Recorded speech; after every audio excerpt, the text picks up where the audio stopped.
Well, as with many areas of science and technology, usually there are good things that happen with change, and there are things that one would worry about.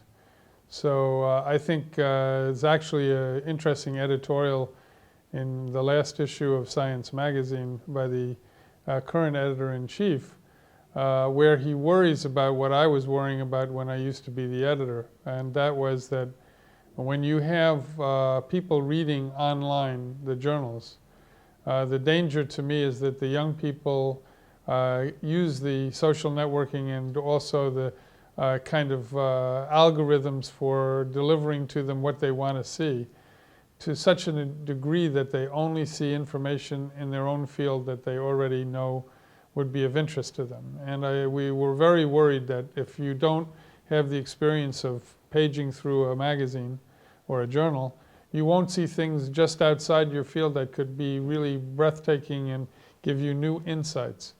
So that's a good example of one of the dangers of opportunities that are too personalized.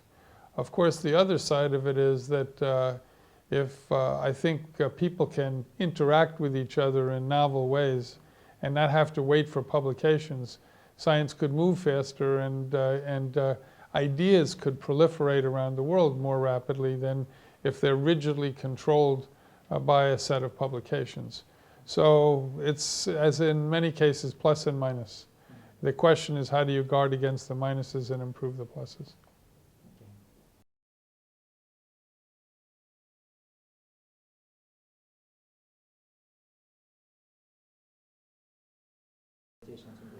Well, first of all, I want to say I'm not a macroeconomist, but I personally am in favor of macroeconomists like Jeffrey Sachs or the Nobel Prize winner from Princeton, whose name is just escaping me at this moment, or Joe Stiglitz from Columbia, who argued from the beginning that in this type of financial crisis, it's important actually to invest more money, even if it increases the debt in the short term, because if you don't, basically you create a spiral that leads to even deeper recession. So I guess on a personal level, without expertise, I worry about the kind of obsession of cutting things.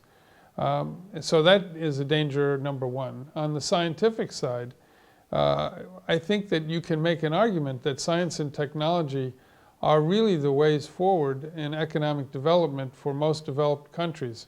We're not going to ever recreate the manufacturing economies that made us strong. And the financial collapse proved right away to big cities like New York and London that if they were over-dependent on only financial economies, they would be in deep trouble. And what is the alternative? It's a knowledge economy based on science and technology.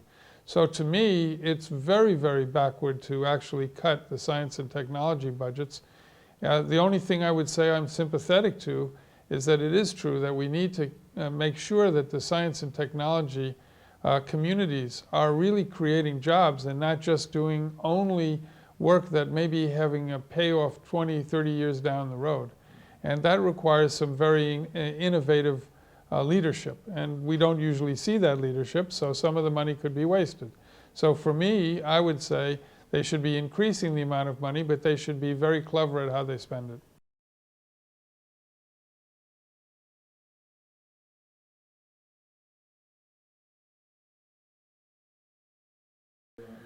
So, of course, I think there needs to be a balance between applied and basic. There's no question about that. But what I think is actually one of the things that's overlooked the most, actually there are two things that are overlooked the most in this. One is the idea of incentivizing multilateral alliances so that you have the opportunity for synergisms. Look, the grand challenges that face us all, that include economic development, but also climate and health sciences in many areas, poverty reduction and so forth. These things require really complex solutions.